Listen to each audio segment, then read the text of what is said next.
Akhilesh Yadav ji, nation 27 की launching ceremony में आपका हार्दिक स्वागत और अभिनंदन।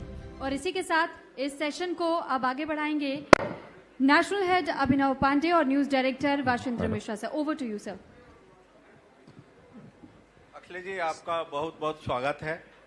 और आज के इस पॉलिटिकल टर्मोइल में और पॉलिटिकल अपहीवल में आपकी मौजूदगी इस चैनल के लॉन्चिंग में बहुत ही महत्वपूर्ण है।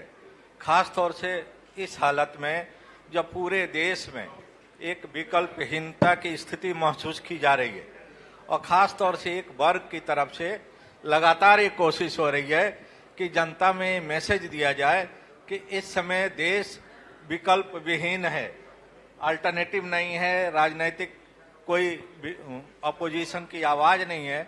उस हालत में आपने पहले लोकसभा के पिछले चुनाव में एक मजबूत विकल्प पेश किया और उत्तर प्रदेश सहित पूरे देश में जिस तरह से आपकी पार्टी ने आपके नेतृत्व में एक ऐतिहासिक कामयाबी हासिल की, वो श्री मुलायम सिंह यादव जी के बाद ये सबसे बड़ी कामयाबी थी जो आपके नेतृत्व में पार्टी ने चुनाव जीता था लोकसभा का। हम सबको पता है कि नेताजी के टाइम में किस तरह से पार्टी ने अपनी बुलंदी हासिल की थी और उस समय भी लोकसभा की मैक्सिमम सीटें उत्तर प्रदेश से समाजवादी पार्टी अकेले जीती थी। उसके एक लंबे अंतराल के बाद अखिलेश जी आपके नेतृत्व में पार्टी ने ऐतिहासिक कामयाबी हासिल की। आज पूरे देश में एक नया डिबेट चल रहा है कि अब एनडीए के मुकाबले इंडिया अलायंस पूरी तरह बिखर गया है। इंडिया अलायंस के जो सबसे मजबूत स्तंभ थे टीएमसी, वो विभाजन के कगार पर है। ऐसी स्थिति में पूरा देश और उत्तर प्रदेश, जहां की 2027 में चुनाव होने जा रहा है, वो आपकी तरफ उम्मीद भरी नजरों से देख रहा है। और देश की जनता को और उत्तर प्रदेश की जनता को खास तौर पर यह उम्मीद है कि उत्तर प्रदेश में जिस तरह से आपने पिछले लोकसभा चुनाव में एक ऐतिहासिक कामयाबी हासिल की थी, आने वाले विधानसभा के चुनाव में भी आपकी पार्टी आपके नेतृत्व में एक मजबूत चुनौती पेश करेगी। मैं अपनी बात संक्षेप में कहते हुए सीधे इंडिया अलायंस जो पिछले दिनों बैठक हुई थी, उस बैठक में जितनी बातें हुई थी, उस बातों को एक राहुल गांधी की तरफ से एक छोटा सा वीडियो क्लिप जारी करके देश की जनता को बताने की कोशिश की गई थी। और आप सभी मित्र दलों से भी कांग्रेस की तरफ से अपील की गई थी। मैं शुरुआत यहीं से करना चाहता हूं कि इंडिया अलायंस में जो बैठक हुई, अब वो तो पब्लिक डोमेन में है, राहुल ने पब्लिक डोमेन में कर दिया है और सबसे बड़ी जिम्मेदारी आपके कंधे पर है। टीएमसी के विघटन और विभाजन के बाद आप किस तरह से इंडिया अलायंस को एक मजबूत विकल्प बनाए रखने में अपना कंट्रीब्यूशन देंगे और उत्तर प्रदेश में आपकी तरफ से किस तरह की रणनीति पर काम चल रहा है जिससे कि एनडीए को आप कड़ी चुनौती पेश कर सके। एक छोटा सा पहले हम अखिलेश जी के बारे में बता देते, एक छोटा सा जो है हम क्लिप चलाना चाहते हैं जिससे कि जनता भी यहाँ पे कोई भी ऐसा नहीं है जो अखिलेश जी के प्रभाव से, अखिलेश जी के व्यक्तित्व से या अखिलेश जी के किसी भी स्वभाव से वाकिफ ना हो। एक क्लिप चलाइए जरा।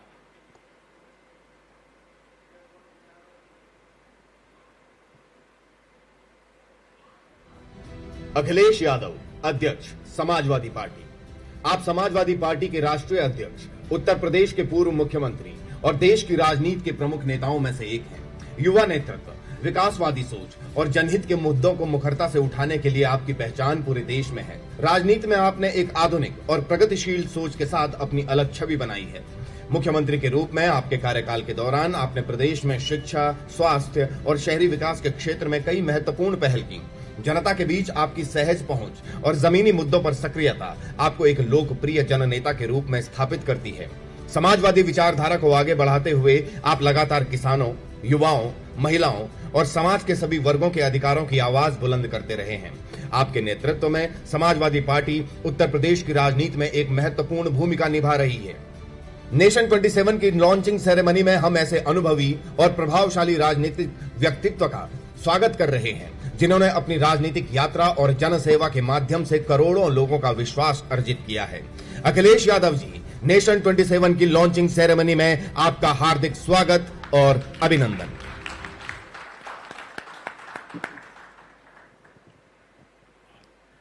मैं इस मौके पर नेशन 27 से जुड़े हुए सबसे पहले वह ब्रजेंद्र सिंह जी का, हमारे साथ जो बैठे हैं दोनों वरिष्ठ पत्रकार साथी वाशिंद्र मिश्रा जी, अभिनव जी और नेशन 27 से जुड़े हुए सभी लोगों का मैं बहुत बहुत धन्यवाद और बहुत बहुत बधाई देना चाहता हूं। नेशन 27 ने साबित कर दिया है कि ये चैनल आने वाले समय में नेशन तो बनाएगा ही बनाएगा 27 में, और उसमें उत्तर प्रदेश में और उत्तर प्रदेश के लोगों की सबसे बड़ी भूमिका होने जा रही है।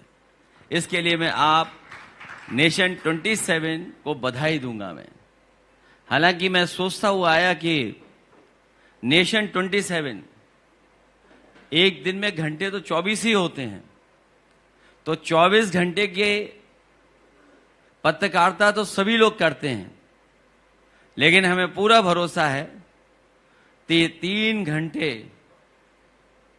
आप लोग उनकी भी जानकारी करेंगे जो अंडरग्राउंड हैं, अनरजिस्टर्ड हैं, जो इस देश को घुन लगा रहे हैं, उनकी भी सच्चाई सामने लाने का काम करेंगे। इधर हम सब लोग देखते हैं कि बहुत सारे हमारे चैनलों की प्रतिष्ठा रहे, उसको लेकर के आपके चैनल में धन सरोकार नहीं होगा, जन सरोकार से आप लोग राजनीति करने का काम करेंगे। इधर टीआरपी एक नई भाषा है। जिस समय आप पीडीए के लोगों का दुख दर्द तकलीफ 90% लोगों को दिखाएंगे तो अपने आप टीआरपी आपकी सबसे ऊंची पहुंच जाएगी। इधर जो देखने को मिलता है 5% लोगों के उन्हीं के लिए पत्रकारिता हो रही है, लेकिन जब आपको टीआरपी चाहिए तो हमें पूरा भरोसा है नेशन 27 95% 90% मान के चलिए उनको, जो पीडीए है उनकी बातें जरूर होंगी आपके चैनल के माध्यम से। हालांकि वाशिंद्र मिश्रा जी ने बहुत सी जानकारी जो उन्हें है भी और जो चीज उन्हें जानकारी मिली भी होगी।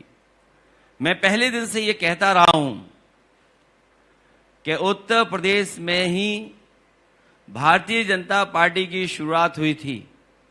यही उत्तर प्रदेश भारतीय जनता पार्टी को हटाएगा भी और उनका सफाया करने का काम करेगा। एनडीए का मुकाबला पीडीए की रणनीति और इंडिया गठबंधन मुकाबला करेगा। पीडीए की रणनीति का मुकाबला कोई नहीं कर पा रहे हैं, और पीडीए की रणनीति की वजह से ही भारतीय जनता पार्टी अपने सहयोगी संगठनों से, सहयोगी दलों से न जाने क्या क्या सुनते हैं, न जाने क्या क्या उन्हें फेस करना पड़ता है, लेकिन अपने सहयोगी साथियों को छोड़ नहीं सकते।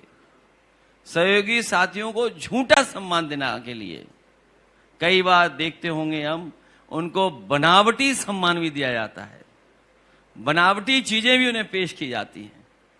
तो जनता इस बार महंगाई जो लगातार बढ़ती जा रही है, बीजेपी पिछले 10 साल से ज्यादा समय हो गया है विश्व गुरु की दिशा में आगे नहीं बढ़ पाए हैं। बेरोजगारी चरम सीमा पर है। इतने पेपर लीक, परीक्षाएं रद्द किसी सरकार में नहीं हुई होंगी जितनी भारतीय जनता पार्टी की सरकार में हुई है। इनकी विदेश नीति असफल है। हालांकि दुनिया में कोई सरकार का मुख्य व्यक्ति इतना विदेश नहीं गया होगा जितना भारतीय जनता पार्टी के जो सबसे बड़े विश्वगुरु हैं वो विश्व में जाने का काम किया है, लेकिन उसके बावजूद भी विदेश नीति असफल हुई है। उसका जवाब भी सरकार को देना पड़ेगा। जहां तक इंडिया गठबंधन का सवाल है, बंगाल का चुनाव हमने देखा, वो चुनाव नहीं था, और उत्तर प्रदेश के लोग ज्यादा समझ सकते हैं इस बात को। हमारे साथ आदरणीय अवधेश प्रसाद जी बैठे हैं, ये अयोध्या से जीत करके आ गए। बीजेपी को स्वीकार ही नहीं हुई इनकी जीत। इन्होंने रणनीति बनाई बीजेपी के लोगों ने कि इन्हें कैसे इनको चुनाव हराया जाए। फोर्स मनमानी लगा ली, अधिकारी मनमानी लगा लिए, लोगों को वोट नहीं डालने दिया। हजारों संख्या में बाहर से लोग आए और उन्होंने मतदान किया। यही नहीं, उत्तर प्रदेश में पहली तस्वीर लोगों ने देखी होगी, अगर वो देखते होंगे वो तस्वीर, जहां पर एक पुलिस का अधिकारी अपनी सर्विस रिवॉल्वर को लगा करके और तान करके महिलाओं को वोट नहीं डालने देना चाहता था। लेकिन उन बहादुर महिलाओं को बधाई देता हूं कि उस पुलिस अधिकारी की जो रिवॉल्वर थी उसकी परवाह नहीं की उसने, और मतदान कर करके आए। पुलिस ने पहले कहीं वोट डाला होगा प्राइवेट ड्रेस पहन करके, तो वो उत्तर प्रदेश के लोगों ने देखा है कि किस तरीके से पुलिस ने वोट डाला। बंगाल में तो अभी देखा है हम लोगों ने, दीदी जीती थी और मतदान भी उनके पक्ष में हुआ। लेकिन जिस तरह से फोर्स का काम हो रहा है, कोई कल्पना कर सकता है कि एयरफोर्स आर्मी लगाई जा रही है चीजों को नियंत्रण करने के लिए। इन्हीं के लोग पेपर लीक करा रहे हैं। और रूलिंग पार्टी ने विजय हासिल की थी। अभी बंगाल का चुनाव का भी आपने जिक्र किया। अगर माना जाए, जनता में बहुत एक भय है कि अगर बंगाल का मॉडल उत्तर प्रदेश में रिपीट होता है तो उसको काउंटर करने के लिए आप लोगों के पास क्या कोई पॉलिटिकल स्ट्रेटेजी है? हमारी जो स्ट्रेटेजी है वो बताई नहीं जा सकती। अगर बता दी तो वो अंडरग्राउंड लोग जो हैं वो जान जाएंगे। और हम तो ये मानते हैं कि लाल रंग अपना रंग है, और यहां तो लाल रंग के लोग बहुत दिखाई दे रहे हैं। मैं आपका अखिलेश देखिए, अखिलेश जी, लाल रंग की आप बार बार बात हुई, इसके अलावा तो इसका मुकाबला हमारा कार्यकर्ता और सबसे बड़ी बात है जनता करेगी। उत्तर प्रदेश की जनता ने अभी बीजेपी को हराया है। अभी कुछ दिन पहले हारे बीजेपी के लोग, और इस बार जनता ने बहुत मन बनाया है इसको हराने के लिए। अभी नौकरियों को लेकर के मैंने पीडीए ऑडिट किया था। मैं तो भारतीय जनता पार्टी से कहूंगा वो किताब का एक पन्ने का जवाब दे दें। अभी तक उत्तर प्रदेश में जो 10 साल में जो नौकरियां लगी हैं उसमें जो हम ढूंढ पाए हैं 10,000 से ज्यादा पीडीए के लोगों की नौकरी छीनी गई है। इसका जवाब बीजेपी के पास हो तो कोई बताए। और आज तक जो बुलडोजर चला है 90% पीडीए के लोगों पे बुलडोजर चला है। आप देख लीजिए कहीं बुलडोजर की जो चला हुआ है 90% बुलडोजर पीडीए के लोगों पर चला है। और जो इनकाउंटर हुए हैं, एक एक इनकाउंटर में बता सकता हूं। हमारे बहुत सारे साथी हैं, हालांकि दूसरे दल के हैं, उन्होंने खुद उंगली उठाई कि अभी गाजीपुर में फेक इनकाउंटर हुआ है। एक बहन, उसके भाई की हत्या हुई थी और हत्या को लेकर के कोई उसकी सुनवाई नहीं थी। वो पूरा परिवार मुझसे मिलने आया था, और जब परिवार मिला तो मैंने कहा डीजीपी साहब से मिलके आइए आप। मैंने भेजा डीजीपी साहब के पास, और जब भेजा उसके बाद अगले दिन ही इनकाउंटर कर दिया सरकार ने। हाई कोर्ट कह रहा है कि सरकार करवा रही है इनकाउंटर। तो आप बताइए कहां कानून है? तो ये जो सब घटनाएं हो रही हैं, इन सब का जवाब इस बार जनता देने जा रही है। और सबसे बड़ा सवाल तो यही है कि महंगाई की पे ये सरकार बोलती नहीं है। बिजली के मीटर जनता ने उखाड़ के फेंक दिए। नहीं, ये बात तो सार्वजनिक तौर पर देखने को मिली है कि बिजली मंत्री और बिजली बोर्ड के जो चेयरमैन हैं उनके बीच में ही तालमेल नहीं है, और बिजली मंत्री को सोशल मीडिया और प्रेस का सहारा लेना पड़ रहा है अपने अधिकारी को नियंत्रित करने के लिए। एक और बड़ा पॉजिटिव ट्रेंड देखने को मिला पिछले दिनों, जब कई राज्यों में एसआईआर हुआ था, उत्तर प्रदेश में भी हुआ था। उत्तर प्रदेश में एसआईआर में जो कोशिश हो रही थी एनडीए की तरफ से कराने की, उसका बहुत मजबूती और प्रभावी तरीके से आपके कैडर ने जवाब दिया। और ब्लॉक स्तर से लेके, तहसील स्तर से लेके और राज्य मुख्यालय तक हर बूथ पर आपके कैडर के लोगों ने, आपके वर्कर्स ने बहुत ही हिम्मत के साथ मुकाबला किया। तो इस आधार पर तो कहा जा सकता है कि बंगाल और उत्तर प्रदेश की राजनीतिक स्थिति फर्क है। बंगाल में टीएमसी की एंटी इनकम्बेंसी भी थी, बंगाल में टीएमसी का एक लंबा रिकॉर्ड भी था ममता दीदी का बीजेपी के साथ मिलके पॉलिटिकल अलायंस करने का और बंगाल में सरकार चलाने का। उत्तर प्रदेश में अलग है। समाजवादी पार्टी का क्रेडेंशियल प्रूव्ड है कि समाजवादी पार्टी कभी भी सत्ता के लिए भारतीय जनता पार्टी और उन फिरका परस्त ताकतों से समझौता नहीं किया। ये अपने आप में बहुत ही काबिले तारीफ है कि आपने विपक्ष में रहना पसंद किया। अगर आप चाहते तो आप सरकार बना सकते थे, बीजेपी आपकी सरकार बनवा देती, लेकिन आपने नहीं पसंद किया। तो ये सारी चीजें तो है जिसके दम पर उम्मीद की जाए और आपकी बात प्रदेश की जनता को भी भरोसा करना चाहिए कि आने वाले चुनाव में आपके कैडर आपके नेतृत्व में एनडीए को कड़ी चुनौती पेश कर सकते हैं। लेकिन वासिल सर, वहीं पे इन्होंने जो है आपने कहा कि कभी भी जो है ये सत्ता के साथ वो नहीं रहते, सत्ता का हमेशा विरोध करते हैं, खुलकर अखिलेश जी विरोध करते हैं, इसमें कहीं कोई छुपा नहीं है। लेकिन वही प्रधानमंत्री कहते हैं कभी कभी अखिलेश जी हमारी मदद भी कर देते हैं, वो क्या राज है? अब आप बता दीजिए। ये तो पॉलिटिकल ट्रैप है। नहीं, मैं शुरू करता हूं बिजली से। हाँ, इंफ्रास्ट्रक्चर पर बात। क्योंकि इधर आप देख रहे होंगे कि मंत्री, अधिकारी और सरकार में तालमेल नहीं है बिजली को लेकर के। सच्चाई ये है कि मुख्यमंत्री जी किसी को काम नहीं करने देना चाहते हैं, हर काम वो खुद करना चाहते हैं। अगर कोई इंजीनियर सड़क डिजाइन कर रहा होगा तो कोई इंजीनियर का उसकी पेंसिल है, स्केल है और तमाम चीजें उठा के फेंक देंगे, बोला मैं डिजाइन करूंगा। तो मुख्यमंत्री जी खुद काम करना चाहते हैं। बिजली मंत्री का बिजली का इंतजाम खुद करना चाहते हैं। बिजली मंत्री को कोई सहयोग नहीं दे रहे हैं। अगर बिजली मंत्री कुछ काम करना चाहेंगे तो वो करने नहीं दे रहे हैं। तो जो बात आप कहते हैं कि डबल इंजन मिलकर के सरकार चला रहा है, नहीं, डबल इंजन टकरा रहे हैं और इधर तो डब्बे भी टकरा रहे हैं। और डबल इंजन की टंकी की इतनी बड़ी है भ्रष्टाचार की, जिसकी आप कल्पना ही नहीं कर सकते हो। जो डबल इंजन है उनकी टंकी भी बहुत बड़ी बड़ी है भ्रष्टाचार की।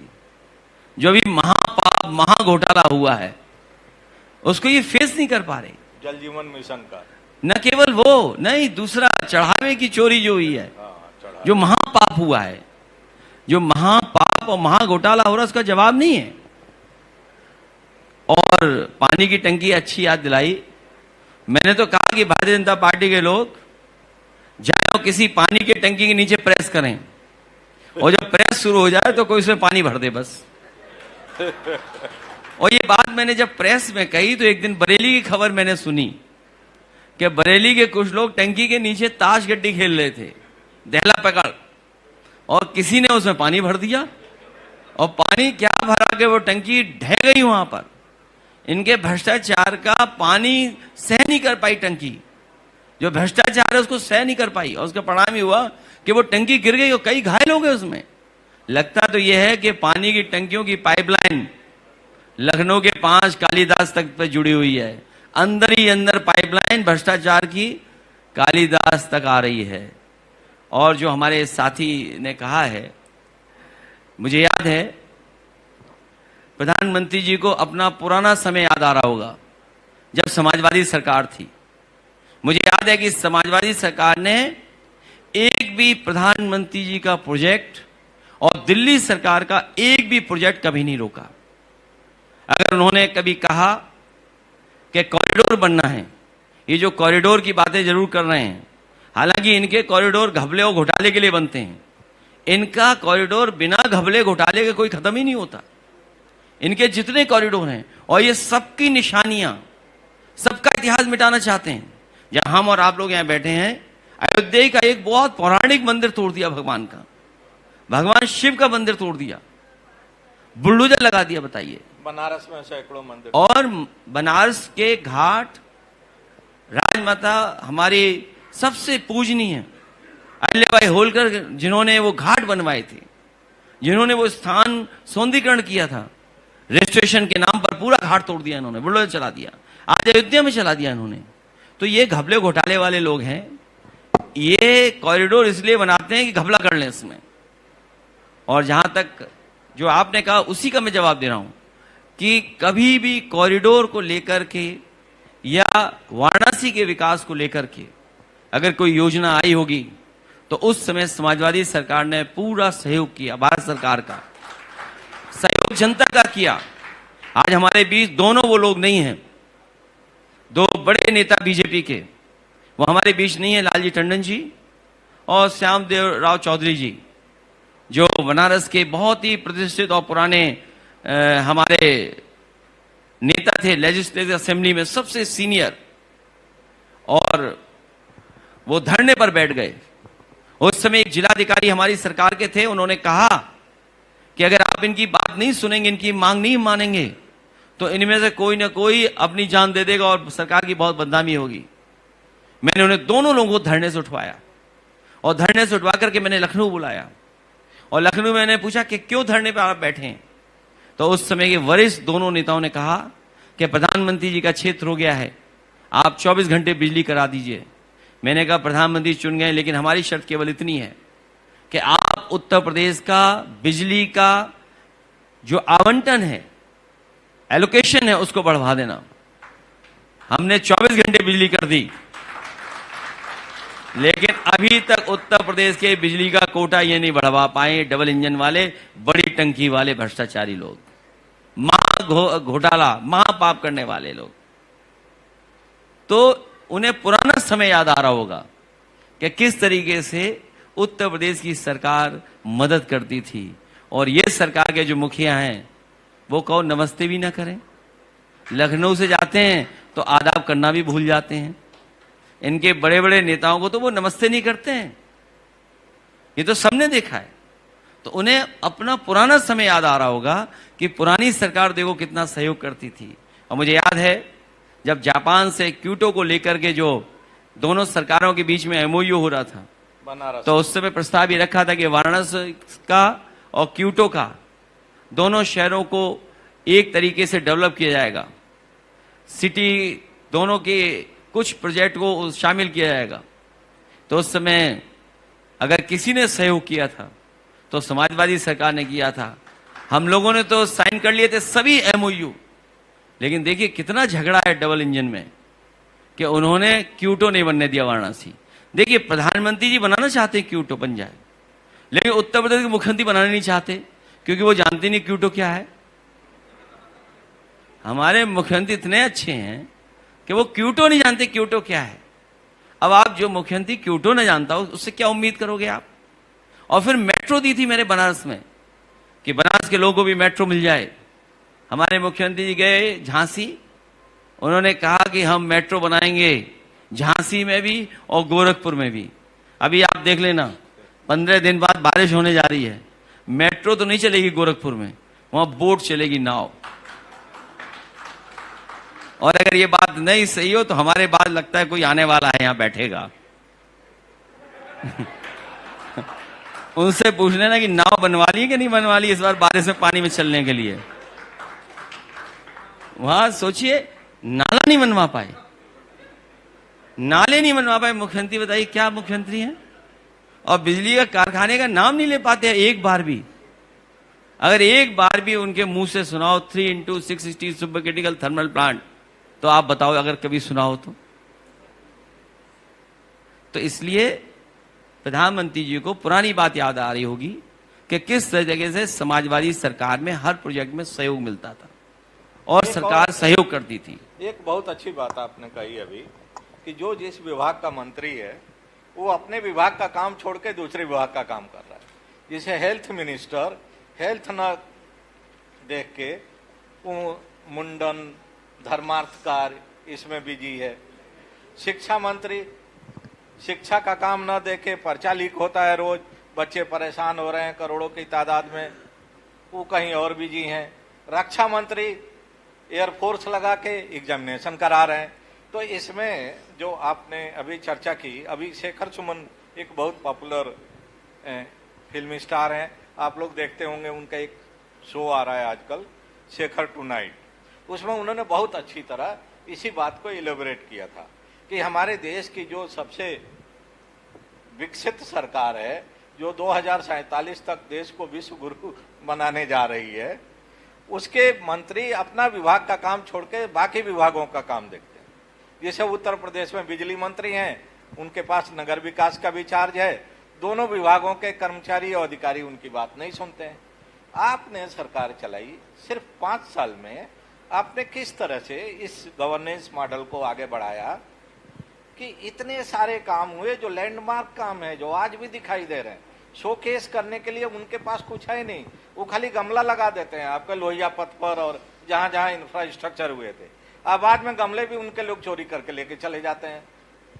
तो आपका कोई मॉडल था, उसको थोड़ा शेयर करिए। इस बात का वासिन सर, इस बात का जो बाकायदे मुख्यमंत्री जी ने कहा हाँ, भी है कि हमारे पास था। सीसीटीवी कैमरे हैं, हाँ। जिससे कि बहुत से बड़े बड़े लोग हैं जो गाड़ियों से आते हैं, हाँ। लेकर जाते हैं। हाँ। इसी में सर एक छोटा तो सा सरकार जो की जानकारी में बहुत से लोगों का चोरी भी होते हैं। बहुत से लोगों का प्रश्न है, जिस समय बंगाल के इलेक्शंस हुए थे, उसी में आपको वो कर रहा हूँ कि बंगाल का जब इलेक्शंस हुआ था और रिजल्ट के परिणाम आए थे, तो बहुत सी मीडिया घरानों में या बहुत सी पार्टियों में ये चर्चा हुई थी कि आप तुरंत जो है बंगाल चले गए थे, जिसको लोगों की उत्सुकता थी कि आखिर आप बंगाल तुरंत क्यों चले गए, एक हार की बधाई देने के लिए कि किस चीज़ की चर्चा करने के लिए वहां पर बंगाल में जाके है, जबकि उत्तर प्रदेश में अभी इलेक्शंस होने हैं और इलेक्शंस के दौरान तमाम जो है इसका आपके ऊपर समाजवादी पार्टी पे गलत इम्पैक्ट भी पड़ सकता था, जैसा लोगों का कहना है। इसमें जिसका दाना उसका गाना, इसलिए चल रहा है ये सब फसाना।